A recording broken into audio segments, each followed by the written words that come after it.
The changes, the cool blinds replacing the floral curtains, the walls painted in shades of gray where they had once been warm.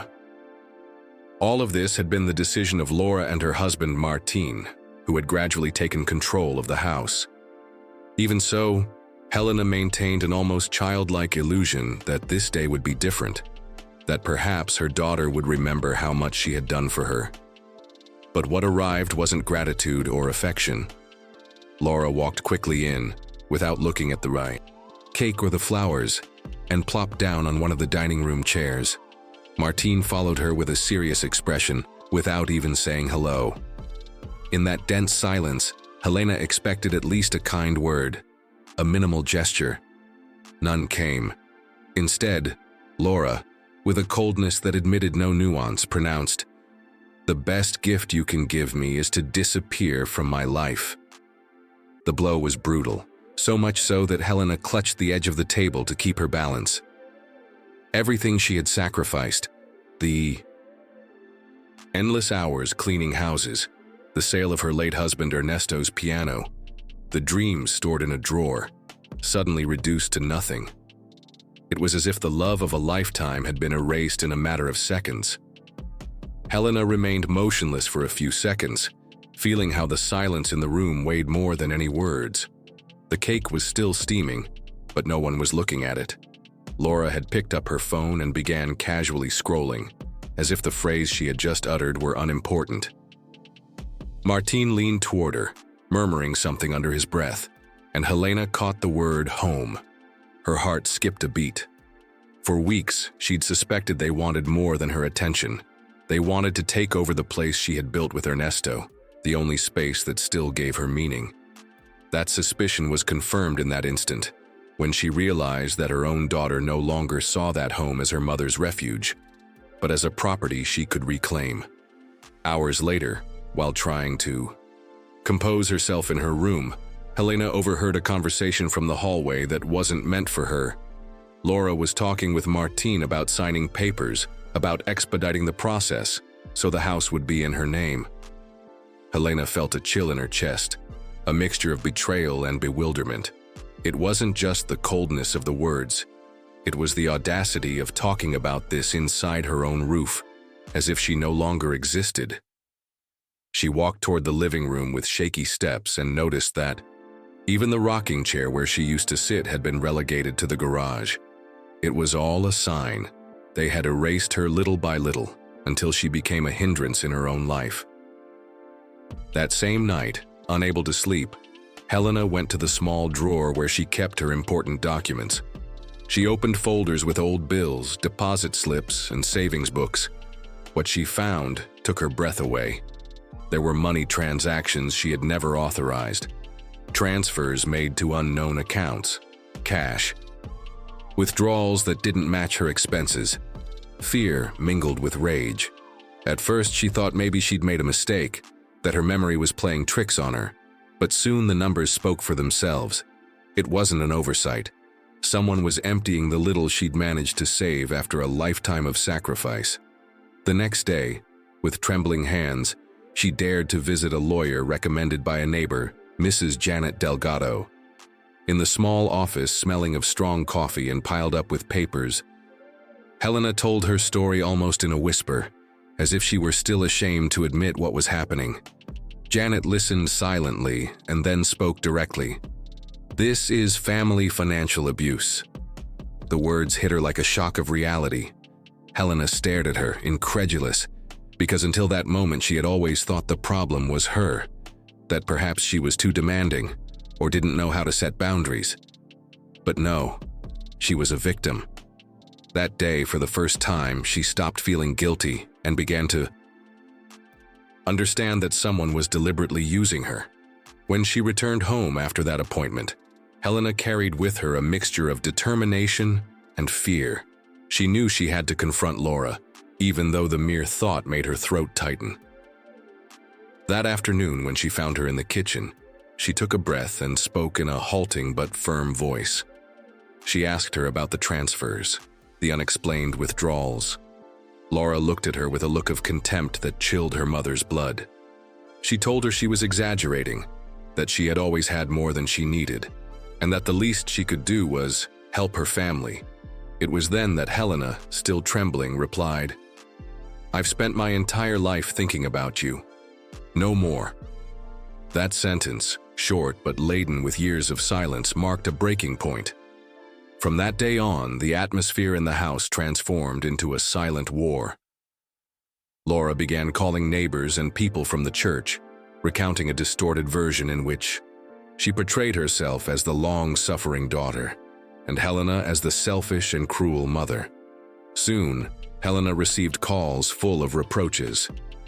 "How can you treat your only child like this?" The feeling of isolation was brutal. Inside the house, hostility was constant. Doors slammed shut. Grandchildren looked at her suspiciously. Even the dog that used to run toward her now avoided her approach. Every corner that had once been a refuge became an emotional battlefield. That night, she wrote inside her diary with shaky handwriting, "I will not erase myself. I will not be silenced."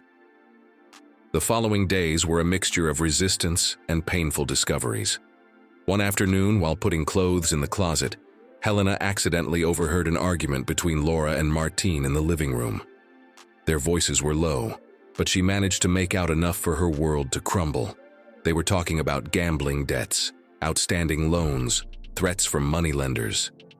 She realized that all the money that had disappeared, all the pressure to sign the house papers, was not the result of family need, but of her daughter's hidden addiction.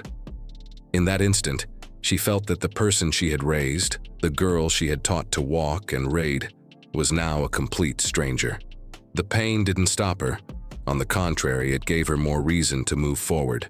She returned to Janet's office, where she pored over documents until she found something even more serious: a forged mortgage signed in Helena's name. Her own signature had been forged on a contract that put the house at risk. That proof changed everything. She was no longer just a daughter taking advantage of her mother. It was a crime in every sense of the word. Helena looked in the mirror that night, tears falling but her face firm, and muttered to herself, "I've already given up my entire life. I'm not going to give up the only thing I have left." For the first time in years, she felt the battle was no longer just for a roof over her head, but for her dignity. Laura's reaction when she learned of the legal proceedings was an explosion of fury that resonated throughout every corner of the house. She screamed that her mother was a traitor, that she was destroying her own family, that she would leave them homeless. Helena listened in silence, her hands on the table to keep from shaking. For years, she had responded with apologies or resigned silence, but this time she didn't budge. When Laura finished her tirade of accusations, Helena looked up and, with a calmness unexpected even for her, said, "I've gotten back what's mine." That simple but firm sentence left everyone in an awkward silence. It was the beginning of an irreversible change. The days that followed were tense, as if the entire house was preparing for an inevitable outcome. When the sheriff finally arrived with the eviction notice, Laura and Martine resisted with insults and threats. "You're going to die alone," Laura shouted as she gathered some of her things into plastic bags. Helena watched her from the doorway without responding, without tears, with a serenity that surprised even herself. She watched the truck drive away, the echo of her daughter's voice fade, and in that silence she felt not defeat, but closure. It was as if a curtain had finally been lifted and she could breathe clean air again. With the house calm, Helena began to recover small fragments of herself that had been relegated for years. She replaced the floral curtains she had stored in a box, dusted off the wooden rocking chair Martine had banished to the garage, and bought fresh flowers for the entryway. Each gesture was a way of reclaiming her space, of reminding herself that this place was still hers. The silence, which had previously weighed on her like a condemnation, now felt different. It was her own silence, a necessary respite after so much storm. Little by little, she also rescued dreams she had abandoned. She remembered that as a young woman she had loved to draw and decided to enroll in a community art workshop. At first, her hands hesitated on the paper, but soon she found herself laughing alongside others who shared stories and experiences. There, she found something she had forgotten: the joy of having a space that didn't revolve around her daughter or anyone else's demands. It was as if every stroke in the notebook was a reminder that she was still alive, that she still had the right to enjoy her own time. The change wasn't just internal. It was also reflected in how the community began to view her. Neighbors who had previously repeated rumors now approached her with curiosity and respect. At the cultural center, one of the organizers suggested she participate in a small local exhibition, and although Helena was initially hesitant, she eventually accepted. On the day of the exhibition, her drawings hanging on the plain walls of the hall received sincere praise. Hearing strangers say they conveyed strength and hope was a boom that healed some of the scars she carried inside. She realized she could be recognized not for what she gave to others, but for what she was able to create with her own hands. The real challenge came a few weeks later, when the phone rang and Laura's voice appeared on the other end. She sounded tired, defeated, and asked to go home. Helena felt a stabbing pain in her chest. Her maternal instinct wanted to run to her rescue, but she had learned the hard way that turning back meant losing herself again. With a firm voice, even though her lips were trembling, she answered no. "You have to build your own life," she said, tears streaming down her cheeks. She hung up, knowing it was one of the hardest decisions of her life, but also the most necessary to avoid falling back into the cycle of abuse. A few days later, it was Martin who appeared at the door, this time without Laura. His face was tired, his shoulders slumped, and he confessed between clumsy words that he had made many mistakes. He admitted that his gambling debts had led him to pressure Laura, that together they had made desperate decisions, and that he could no longer continue living like that. Helena listened attentively, but without the need to respond with comfort. She let him speak, and when he finished, she told him that each of them must face their own choices. She didn't throw him out with shouts or resentment. She simply made it clear that his path was no longer the same as theirs. It was an act of quiet firmness, something she had never allowed herself to exercise before. As the months passed, Helena felt her life filled with small accomplishments that had previously seemed impossible. In the garden, the flowers began to grow more vibrantly than ever. In the community, people greeted her with genuine smiles. In the afternoons, neighbors' children came over to give her drawings and tell her they wanted her to be like their adopted grandmother. Every detail became a reminder that isolation and pain hadn't been the end, but rather the beginning of a new phase. Helena, who for years believed her worth depended on what she gave to others, understood that she could also be loved simply for existing. The day of the community exhibition was perhaps one of the most significant in this new stage of her life. Helena arrived with a mixture of nerves and pride, carrying some of her most recent drawings under her arm. She never imagined so many people would stop to look at her work, nor that she would receive such warm comments. A young woman approached her and told her that her drawings reminded her of her own mother's strength. Another person wrote her a note thanking her for her courage, confessing that she was going through a similar situation with her family. Those words brought tears to Helena's eyes, not of sadness, but of relief. Her story, painful and raw, was now inspiring others. That night, back home, she sat in the rocking chair she had recovered and reopened her old journal.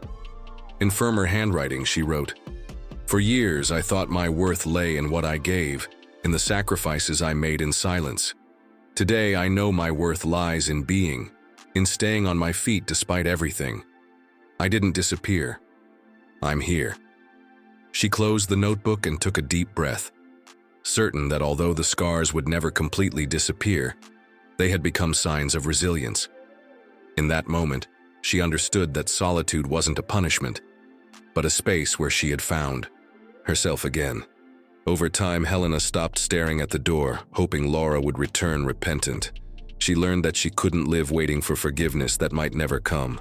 Every morning, she turned on the radio while making coffee, and instead of thinking about what she had lost, she focused on what she had regained: her space, her voice, and her dignity. The echo of her daughter's insults no longer weighed so heavily because she had found new voices from neighbors and friends that reminded her she wasn't alone. Although sometimes the pain loomed like a shadow, Helena knew how to face it. With her colored pencils, with the scent of the garden, with the certainty that self-love was the foundation she should never abandon again. One day, as she was leaving the art studio, a group of children ran up to her with drawings in their hands. They had drawn her alongside flowers and smiles, and one of them said, "You're like our neighborhood grandma." Helena felt a lump in her throat, but this time from emotion. These small gestures were confirmation that she had been reborn, that her story didn't end with her daughter's betrayal, but with the construction of a new chapter surrounded by people who valued her presence. As she walked back home, holding the drawings, she realized that, although the blood had wounded her, life was offering her a different family, woven with respect and true love. On one of those quiet afternoons, Helena was invited to share her testimony at a community meeting on financial abuse and domestic violence. At first, she hesitated, afraid of exposing herself too much, but then she realized that sharing her experiences could help others going through similar situations. In front of a small group, her hands slightly trembling, she recounted how she had given everything for her daughter, and how, on the day she least expected it, she discovered she was being erased from her own life. Speaking out loud about her pain was difficult, but also liberating. When she finished, several women approached her with tears in their eyes to thank her, telling her that her courage gave them the strength to make decisions they had been putting off for years. That recognition wasn't fame or glory, but for Helena it was a balm. For so long she had thought her story was worthless, that her sacrifices had been in vain. Now she understood that even suffering could be transformed into something useful for others. That night, back home, she lit a candle on the dining room table and watched the flame dance. She didn't need company to feel fulfilled. The serenity she felt was the fruit of having endured and rebuilt herself. She had lost a daughter along the way, yes, but she had gained the certainty that her life still had meaning, and that, despite everything, it was never too late to be reborn.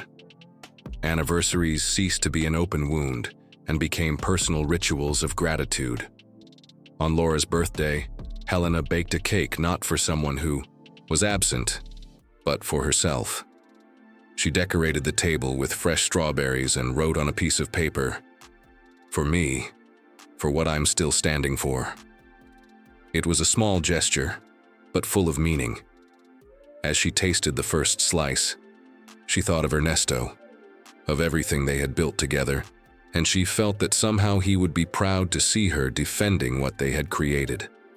That cake no longer represented sacrifice, but a celebration of her own life. Helena also allowed herself to make plans, something she had forgotten for years. She signed up for outings organized by the community center, began visiting local museums, and little by little made new friends. She discovered that life outside the walls of her home was more expansive than she had imagined. Each outing was proof that there was still so much to experience. The loneliness that had previously suffocated her became freedom. She could choose who to spend her time with and how to invest her energy. That sense of autonomy was a treasure she was no longer willing to give up on anyone. As the months passed, Helena began receiving letters and messages from people in the community who had heard her story. Some were women who were being pressured by their own children to hand over money or property. Others were older men who felt ashamed to admit that their relatives were exploiting them. Helena responded to each one with simple words, without claiming to be an expert, simply sharing what she had learned. That setting. Boundaries wasn't selfishness but survival. This support network that grew out of her experience made her feel part of something bigger, as if her pain had been transformed into a bridge to others. One day, she was invited to unveil a mural painted by neighborhood youth in the central plaza. The mural depicted a sturdy tree with deep roots and branches stretching toward the sky, a symbol of resilience and rebirth. At the bottom, they wrote, "It's never too late to bloom." When they uncovered the work and saw those words. Helena felt a warmth flow through her chest. It was as if her entire life, with all its ups and downs, was reflected there. She applauded with everyone else, tears streaming down her cheeks, silently thanking them for having reached this moment where she could recognize herself, not as a victim, but as an example of strength. The nights, which had once been endless and filled with insomnia, transformed into spaces of calm. Helena got used to reading before bed, listening to soft music, and leaving a lamp on in the living room as a reminder that the house was hers again. There were no more arguments in the hallway or slammed doors, only the murmur of the wind through the floral curtains she missed so much. Every recovered corner was an intimate triumph. The rocking chair by the window, the aroma of coffee in the kitchen, the garden blooming without voices to overshadow it. It was like living again in the home she had felt lost for years. One day, looking through her diary, she found the tear-stained pages from months past and paused to read them. She was shocked to see how broken she felt back then, convinced she no longer had a place in anyone's life. Comparing those words to the woman she was now gave her a sense of pride she'd never experienced before.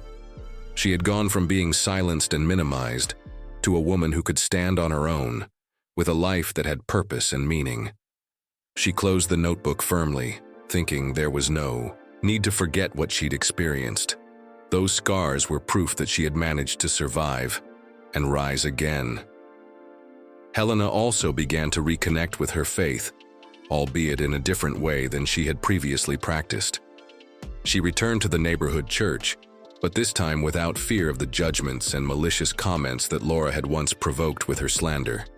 She sat in the wooden pews, listened to the songs, and found peace in the simple fact of feeling accompanied. Several older women approached her to greet her affectionately, as if they wanted to make up for the injustice of past rumors. This renewed acceptance gave her the strength to move forward without resentment.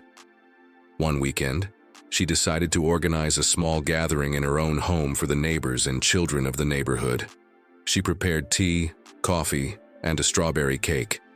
This time not as a sacrificial offering, but as a gesture of sharing joy. The living room, which had previously been the scene of tension and arguments, was filled with laughter and conversation.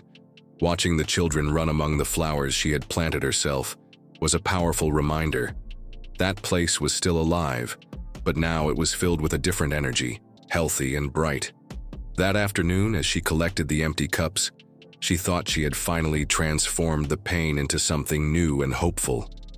As time passed, Helena stopped defining herself as the mother who was betrayed and began presenting herself as an independent woman who had learned to rise up. This inner transformation was even reflected in her posture. She walked upright, head held high, and her eyes conveyed a serenity she hadn't had before. People in the neighborhood noticed and told her so, which brought shy but genuine smiles. She realized she had achieved something she had never imagined, rebuilding herself without needing her daughter's approval, recognizing that her worth didn't depend on blood, but on her own strength. At a community meeting, someone asked her what she had learned from everything she had experienced. Helena thought for a few seconds and answered clearly, that we should never let ourselves be erased, not even by those we love. Silence isn't always peace. Sometimes it's a chain. Breaking it hurts, but it's the only way to recover life. Her words were met with spontaneous applause. That night, as she walked home, she replayed the phrase in her mind and felt a warmth in her heart. It was true. It had taken her more than 60 years to find her voice, but she had done it, and no one could take it away from her now. News of her art exhibition at the cultural center spread further than she expected, and she soon received an invitation to participate in a local fair. There, amid food stalls, live music, and crafts, Helena hung her drawings in a small makeshift booth. It wasn't an elegant space, but for her, it represented an immense triumph. Several people bought her works, not so much for the technique but for the story behind them. One woman approached her and said, "Your strength is in every stroke." That comment remained etched in her memory, proof that what had emerged from pain could be transformed into something valuable and shared. That night, returning with the remaining drawings under her arm and a few bills in her pocket, Helena sat in the rocking chair and looked around. The house, once the scene of shouts and contempt, was now silent. Not an empty silence, but one filled with meaning. She could hear the faint creaking of the wood, the distant chirping of crickets, and the calm beat of her own heart. For the first time in a long time, she felt that everything was in order. It wasn't the perfect life she had imagined when she was young, but it was hers, and she had reclaimed it with effort and courage. One spring day, Helena received an unexpected letter. It came from a local organization that supported elderly victims of domestic abuse. Someone had shared her story, and she was invited to give a talk. At first, she considered turning it down. Speaking publicly about her intimacy seemed too much, but after reflecting, she realized that her testimony could become a tool for others who had not yet found the strength to escape similar situations. She accepted, albeit with a racing heart, and prepared herself by jotting down the most important insights from her journey in a notebook. On the day of the talk, the room was full of expectant faces. Helena spoke without embellishment, with the simplicity of someone seeking truth, not pity. She recounted how she gradually gave up her life, how the day came when her own daughter erased her with a cruel phrase, and how, despite feeling broken, she found a way to rise again. When she finished, the room erupted in applause. Several people approached to hug her and thank her for putting into words what they dared not say. Helena left with one certainty. Her pain was no longer hers alone. It had become a seed of hope for others. After that talk, Helena felt that something inside her had definitively changed. She was no longer just the woman who had survived her daughter's abuse, but someone capable of inspiring others with her story. Several organizations began inviting her to meetings and workshops, and although she didn't always accept, each time she spoke, she felt like she was healing a little more. Instead of hiding her past in shame, she displayed it as proof of resilience. This process helped her come to terms with her own story. She realized that she hadn't been weak for keeping quiet for so long, but that she had done the best she could with the tools at her disposal. At the same time, her daily life was also flourishing. The garden, which had been neglected for years, now shone with bright colors thanks to her care. Neighbors visited frequently, and neighborhood children spent entire afternoons playing there, as if it were an extension of their own homes. Helena felt part of a distinct chosen family, woven with love and respect. This web of spontaneous affection compensated for the wound of her broken relationship with Laura. Although the pain of loss remained, it no longer dominated her life. She had learned to live with it, without letting it define her. A year after that birthday that changed everything, Helena decided to throw a small celebration at her house. This time, it wasn't for Laura or anyone else, but for herself. She invited the closest neighbors, friends from her art studio, and the children who always visited. She made a strawberry cake, but this time the meaning was different. It wasn't a symbol of sacrifice or unconditional dedication, but of rebirth. When she blew out the candles, everyone clapped and sang, and Helena felt that for the first time in decades, the party truly belonged to her. That evening, after the guests had left and the house fell silent again, she sat in the rocking chair with a glass of wine. She looked out at the garden, illuminated by the lanterns she had hung, and thought about everything she had been through. The betrayal, the dispossession, the pain, the loneliness. But she also thought about what she had gained: freedom, dignity, and a circle of genuine affection. With a tired but sincere smile, she wrote in her diary, "For a long time I thought I had been erased. Today I know I am still here, more present than ever." And as she closed the notebook, she realized that her story of overcoming difficulties didn't end there, but had just begun.